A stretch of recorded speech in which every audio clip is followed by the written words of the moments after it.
So let's talk about Amazon S3. We all use it, but are we getting every last drop of performance out of it? Today, we're going to dig in and unlock its full speed. If you've ever suspected your S3-powered app is lagging, well, this one's for you. And that brings us to the big question, right? I want you to really think about this for a second. Is your application as fast as it could be? Because let's be real, even a tiny bit of lag can hurt the user experience, drag down your app's performance, and yeah, it can even hit your wallet. So here's the game plan. We are going to tackle the most common speed bumps you'll hit with S3. But we're not just going to point out the problems. Nope, we're going to arm you with proven, battle-tested design patterns to solve every single one. Let's get to it. All right, first up on our list is challenge number 1, what I like to call the hot object problem.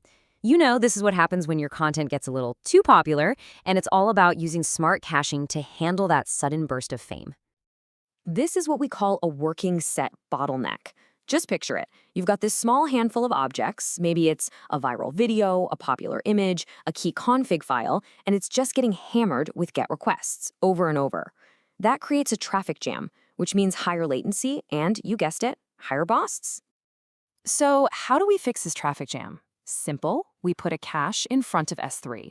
And you've got some great options. For stuff that needs to be close to users all over the world, Amazon CloudFront is your best friend. It's a global CDN. For super fast in-region caching right at the application level, Amazon ElastiCache gives you an in-memory solution for crazy speed improvements. And if you're in the video game, AWS Elemental Media Store is the purpose-built tool for that job. Okay, on to our second challenge, the big object problem. We're talking about moving massive files here, gigabytes, maybe even terabytes. Think about uploading high-res videos, crunching huge scientific data sets, or backing up giant databases. In these scenarios, speed is everything. And the root of the problem is actually pretty simple. A single, lonely connection just can't use all of your available network bandwidth. It's kind of like trying to fill an Olympic-sized swimming pool with a single garden hose.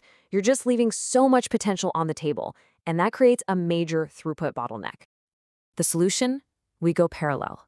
We use a byte range fetch pattern. Instead of one giant download, you chop the object up into smaller parts, you open up a whole bunch of connections at once, and you download them all in parallel. Once they're all done, you just stitch the file back together. This basically turns that garden hose into a fire hose, letting you completely max out your transfer speed. All right, challenge number 3, the busy bucket problem.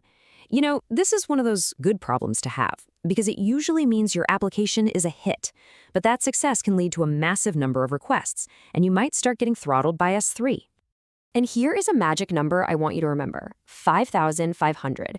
If your app is consistently hitting more than 5,500 GET or HEAD requests per second on a single prefix, S3 might need a quick moment to scale its internal plumbing to keep up with you.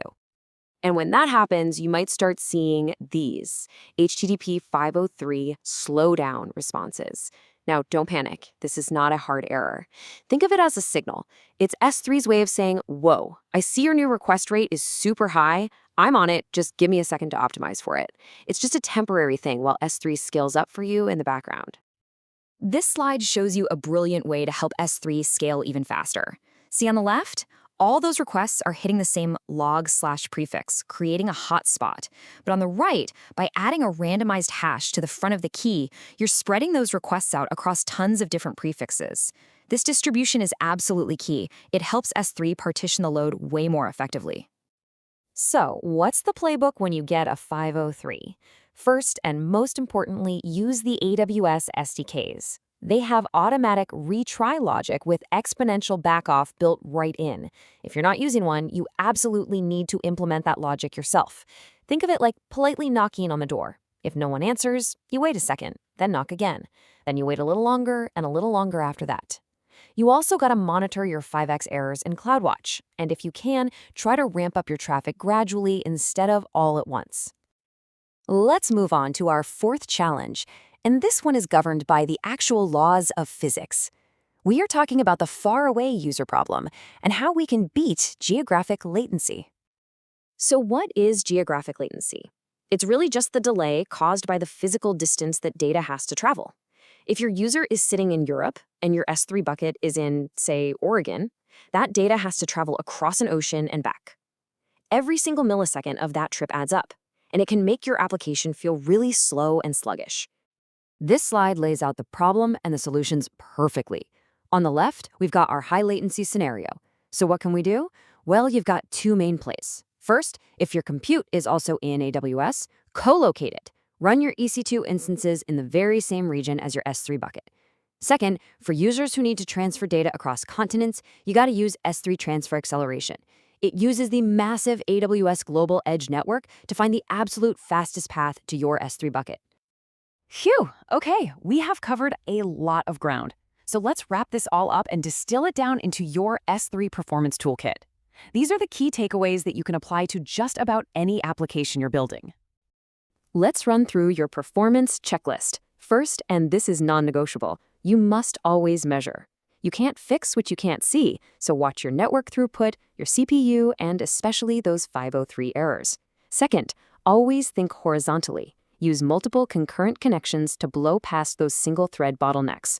Third, for those huge files, remember the byte range fetch pattern. It's an absolute game changer. Fourth, geography matters. Co-locate your EC2 and S3 in the same AWS region whenever you can. And finally, number 5, please don't reinvent the wheel. Just use the latest AWS SDKs. They have so many of these optimizations already built right in for you. So there you have it. You've got the patterns, you've got the toolkit, you know how to diagnose and solve the most common S3 performance bottlenecks out there. Now the only question left is, which one are you going to go solve first?